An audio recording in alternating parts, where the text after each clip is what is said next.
Wow, guys, I got a really beautiful clay-tempered Tangdao sword. Look at this. Gorgeous. But I'm wondering how to explain this clean temper in Chinese culture, other than functionality. Hi, Shifu Chen.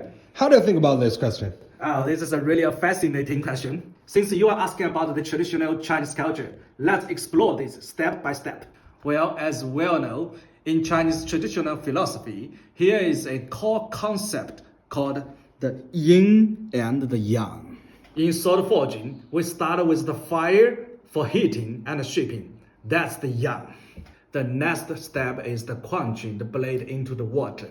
This is the yin. So the whole heat treatment process is essentially about balancing the yin and the yang. If we explain it with the ideas from the I Ching, well, it's like moving from a state where the fire and water don't cooperate to one where the fire and water are in harmony. Only when yin and yang works together, you do achieve the true balance. So now, you see how the yin and yang bring meaning to the sword making? Follow, like, comment, and share. See you next time.